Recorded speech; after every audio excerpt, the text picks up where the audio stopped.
ચલો હું પૂછ્યું આમાં હું ચેતન હોય આજે આપણી સમજ હાર્દિકભાઈ નાયક ઉપસ્થિત રહ્યા છે એમને આપણે આજે એમના એક નવા જ કોન્સેપ્ટ વિશે જાણવા જઈ રહ્યા છીએ કે નવો કોન્સેપ્ટ એમનો શું છે. એ કોન્સેપ્ટ છે કોવર્કિંગ સ્પેસ અને વર્ચ્યુઅલ ઓફિસ. તો એના વિશે આજે આપણે વિસ્તારથી માહિતી મેળવીશું હાર્દિકભાઈ નાયક જોડે. તો હાર્દિકભાઈ નાયક, શરૂઆતમાં ખાલી તમારો એક થોડો નાનો અમથો ઇન્ટ્રોડક્શન આપો જેથી અમારા ઓડિયન્સને ખબર પડે ખરેખર આપણે આજે હાર્દિકભાઈ નાયક કંઈક નવું લઈને આવ્યા છીએ. અચ્છા, હું છું હાર્દિક કુમાર નાયક. મારું 10 વર્ષનો અનુભવ છે આઈટી ઇન્ડસ્ટ્રીની અંદર, અને આપણે કોવર્કિંગ સ્પેસ એવો કન્સેપ્ટ લઈને તો આ કોવર્કિંગ સ્પેસ શું છે?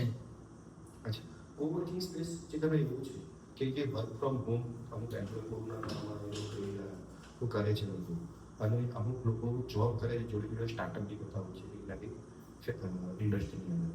તો આ એ લોકો મોટી ઓફિસ ઇનિશિયલ ફેઝમાં એફોર્ડ નથી કરી શકતા. તો આપણે એ લોકોને એફોર્ડેબલ પ્રાઇસની અંદર આપણે એમને ડેસ્ક, ઓફિસીસ અને કોન્ફરન્સ રૂમ એવી ફેસિલિટીઝ આપતા હોય છે, અને ઓફિસીસને એવું આપણે આપતા હોય છે, અને બિઝનેસનું હેન્ડ હોલ્ડિંગ બી આપતા હોય છે, જે સપોર્ટ આપતા હોય છે. સરસ સરસ. તો અને આ કોવર્કિંગ સ્પેસ કોને ફાયદો કરશે? તો જે વર્ક ફ્રોમ હોમ કરે છે, જે નવું સ્ટાર્ટઅપ કરે છે, કોઈને રજિસ્ટર કરવું છે, પોતાનું સ્ટાર્ટઅપ એક એડ્રેસ જોઈએ છે, આ લોકોને ફાયદો છે. અને કોવર્કિંગ સ્પેસ એટલે કે જે લોકોને ઘરે બેઠા કામ નથી કરવું, એને કોઈ એન્વાયરમેન્ટ રિલેટેડ ઓફિસ રિલેટેડ કામ કરવું છે, એના માટે કોવર્કિંગ સ્પેસ છે. હા, જે તમે સરસ પોઈન્ટ કર્યો કે ઘરે કામ કરતા હોય છે અમુક કંપનીના એમ્પ્લોઈઝ અને બિઝનેસ ઓનર્સ, તો ત્યાં ફેમિલીઝ હોય છે, ફેમિલીઝની અંદર પણ ઘણા મહેમાન બી આવતા હોય છે, અને નાના બાળકો હોય છે જે મોસ્ટલી પપ્પા અથવા મમ્મીથી કનેક્ટેડ હોય છે, અને કામમાં ડિસ્ટર્બન્સ નહીં થાય. તો જે પ્રોડક્ટિવિટી જે મળવી જોઈએ કામની અંદર મળવી જોઈએ એ મળતી નથી. તો એ વસ્તુ અહીંયા કોર્પોરેટ કલ્ચરની અંદર અને અહીંયા. તો તમે એવા લોકોને અહીંયા એક કોવર્કિંગ સ્પેસ આપશો અને એમને એક એન્વાયરમેન્ટ ઊભું કરી આપશો, અને આ કોઈ અવેરનેસ રિલેટેડ કોઈ પ્રોગ્રામ કરવો હોય તો એના માટે તમારું શું કહેવું છે? આ કોવર્કિંગ સ્પેસ એટલે અવેરનેસ પ્રોગ્રામ માનો કે જનરલી બિઝનેસ ઓનર્સ કરતા જ હોય છે. માનો કોમ્યુનિટી છે, સીએની કોમ્યુનિટી, કોઈ ફાઉન્ડરની કોમ્યુનિટી છે, તો એ પોતાના ક્લાયન્ટ, પછી સેલ્ફ ઓપરેશનવાળા છે, પછી વેન્ડર છે, સપ્લાયર છે, તો આ લોકોને અહીંયા બોલાવી અને ટ્રેનિંગના અવેરનેસ પ્રોગ્રામ આપણે લોકો કરી શકે, જેથી કરીને બંનેને જોડે કામ કરવાનું ઇઝી બને, ટ્યુનિંગ સારું રહેશે. આ લોકો હોય છે પ્રોગ્રામ, એ સારી રીતે તમે કરી શકો. ના, એ વસ્તુ તો મને ઘણી સરસ નવો કોન્સેપ્ટ લઈને આવ્યા છો તમે, અને તમે ઝીણવટભર્યું એક ધ્યાન આપ્યું કે ઘરે બેઠા બેઠા કામ કરીએ છીએ અને આવી નાની નાની અડચણો ઊભી થાય છે, જેનાથી આપણને જે પ્રોપર એન્વાયરમેન્ટ જોઈએ આપણને મળતું નથી. પણ એ એન્વાયરમેન્ટ અહીંયા મળશે. હા, એ એન્વાયરમેન્ટ અહીંયા મળશે તમને, કે જેની અંદર તમે પોતાના બિઝનેસની પ્રાઇવસી મેન્ટેન કરી શકો. બરોબર? એટલે હું અત્યારે જે વાત કરી રહ્યો છું એ બિઝનેસ પ્રાઇવસી નહીં, પણ હા, હું એન્વાયરમેન્ટની વાત કરું છું. કેમ કે ઘરે બાળકો હશે, મમ્મી હશે, પપ્પા હશે, બધા હશે, મહેમાન હશે, તો અહીંયા જ્યારે તમે કોવર્કિંગ સ્પેસ આપશો ત્યારે આજુબાજુ બીજા અધર પ્રોફેશનના માણસો બી હશે જ. હા, તો જે તમે વિચારો કે અમારા ઘણા કસ્ટમર્સ અને ક્લાયન્ટ્સ અમારા વિચારતા હોય છે, તો એમાં કેવું છે કે આપણે અહીંયા બીપીઓ જે કોલિંગનું જેને કામ છે એમના આપણે ઓફિસ આવતા હોય છે પર્સનલ, બરોબર, અને ડિપાર્ટમેન્ટ બી પાડેલા છે. પણ માનો કે સીએ છે એને સાયલેન્ટલી કામ કરવાનું છે, ગ્રાફિક્સ ડિઝાઇનર છે ક્રિએટિવિટી કરતો હોય છે એને સાયલેન્ટલી કામ કરવાનું, ડેવલપર શાંતિથી કામ કરતો હોય. તો આ લોકો અમે ફ્રી ડ્રોપ સાયલેન્સ એવું અમે મેન્ટેન કરીએ છીએ. સરસ સરસ. હવે તમે જેવી રીતે વાત કરી કે બિઝનેસ પ્રાઇવસી, ઓકે, અને એ બહુ મોટો વર્ડ છે અને એ મેન્ટેન થવું જ જોઈએ. એના વિશે તમારું શું કહેવું છે? આ કોવર્કિંગ સ્પેસથી બિઝનેસ પ્રાઇવસી મેન્ટેન થશે કે નહીં થાય? હા, એટલે બિઝનેસ પ્રાઇવસીની અંદર માનો કે બિઝનેસ જેમ વધતો જાય એમ એની એક સિક્રેટ હોય બિઝનેસમાં, અને એ બહુ એને પ્રાઇવસી રાખવી હોય.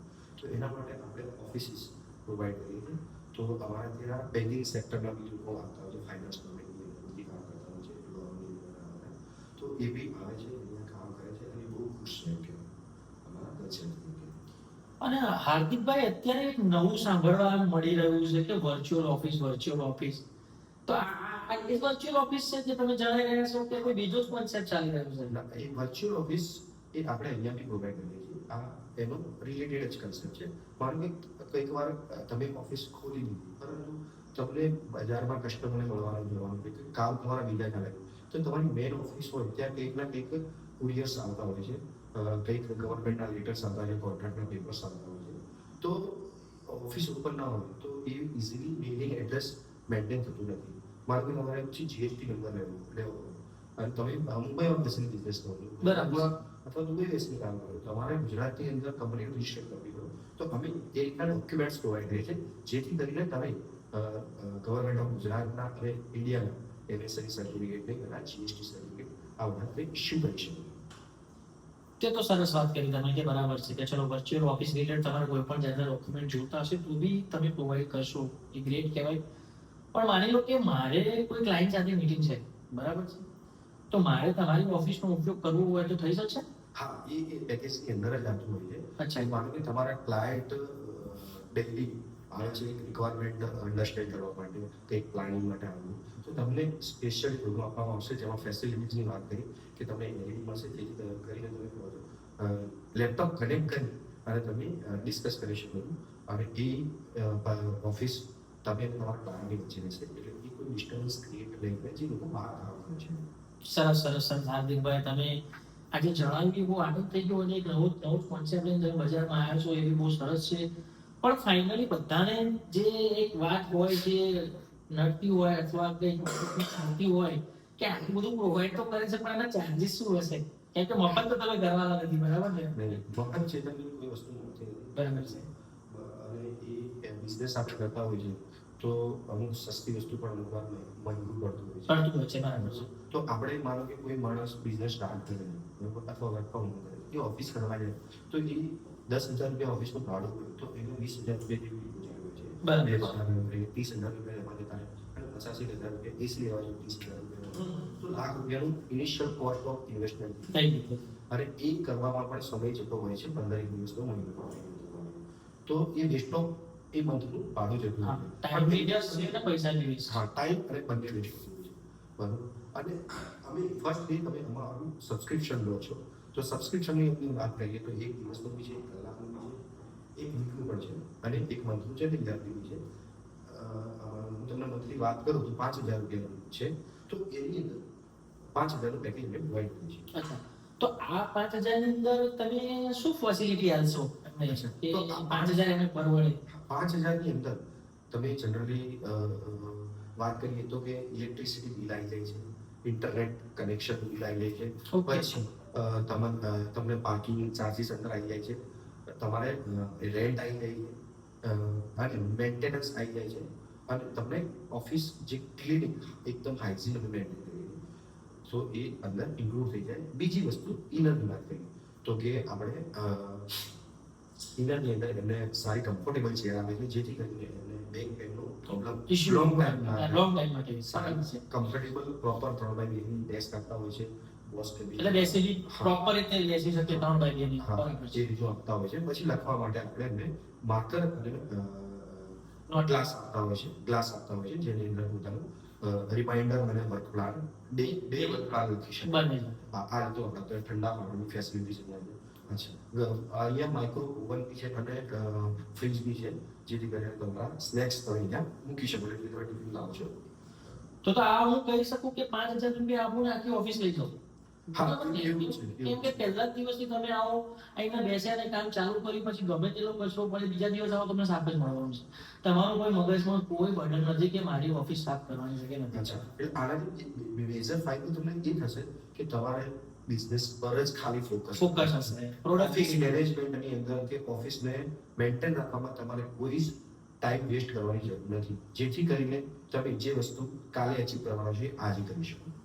અને આનો ટાઈમિંગ શું હશે હાર્દિકભાઈ? કેમ કે બધાના ટાઈમિંગ તો હરખા નહીં જ હોય, બધાના અલગ અલગ ટાઈમિંગ હશે, કોઈનો 12 થી 5 હશે, કોઈનો રાતનો બી ટાઈમ હોય, તો આવામાં તમે કઈ રીતે મેનેજ કરશો? અચ્છા, જે તમે આમાં ટાઈમિંગની વાત કરી તો તમારે જે રીતનું તમે બુકિંગ્સ લેતા હોય છો, એ ડીનું લો છો, નાઇટનું લો છો, પછી વીકનું લો છો, બરોબર કે આખા મંથનું લેવાનું, તો જે તમે ટાઈમિંગ સજેસ્ટ કરો છો એ ટાઈમિંગ પર તમને અમે આપતા હોય છે અને અમારા ત્યાં અહીંયા નાઇટમાં બી લોકો આવતા હોય છે જે 9 વાગે કામ શરૂ કરી અને સવારે 6 વાગે બતાવતા હોય છે અને શેર માર્કેટવાળા આવતા હોય છે જે 9 વાગે આવીને 4 વાગે દિવસે જતા રહે છે. સરસ. આ રીતનું હોતું હોય છે એમને. હવે આટલી બધી તો વાતો કરી, પણ આની આ લોકેશન ક્યાં છે? અચ્છા, લોકેશન વિશે જણાવો તો. લોકેશનની તમને હું વાત કરું તો આપણે જ્યાં બેઠા છીએ કસ્તુરી પ્રાઇડ બિઝનેસ સેન્ટર કરશું 23 નંબરની ઓફિસ આવેલી છે જે એકદમ near about SP ring road Nikol Kathwada rural power હાઉસની સામે આવેલી છે જે આખા અમદાવાદને કનેક્ટ કરે Connect કરે છે. અહીંથી તમે જોઈએ તો તમને એની ટાઈમ સાધન મળી જાય ઘરથી ઓફિસ આવવા માટે. અને બીજી ઓફિસ આપણે પ્લાન્ટને અહીંયા એનું કામ ચાલી રહ્યું છે જે 2-3 મહિનામાં ઓન ગોઈંગ થઈ જશે. બરાબર છે. ઓન ગોઈંગ થઈ જશે અને એ આપણે 50 કેપેસિટીનું ત્યાં કરી રહ્યું છે. ઓ ગ્રેટ, સરસ છે. હાર્દિકભાઈ, બહુ આનંદ થયો તમારી બધી વાતો જાણી. તમે એક તકલીફ પડતા લોકોની તકલીફો દૂર કરવા માટે એક નવી જગ્યા લઈને આવ્યા છો, તો કંઈક નવું જાણીની અંદર હું ચેતન ભાઈ આજે આનંદ થાય છે કે હાર્દિકભાઈ આપણને જે કંઈક નવું કીધું આપણને, અને એના માટે કોઈ બી માણસને કો વર્કિંગ સ્પેસ માટે ઘરે એન્વાયરમેન્ટ ના મળતું હોય અને સેમ ઓફિસ જેવું એન્વાયરમેન્ટ જોતું હોય તો આવી જાઓ અને આજે જ હાર્દિકભાઈને એનો કોન્ટેક્ટ કરો. Thank you.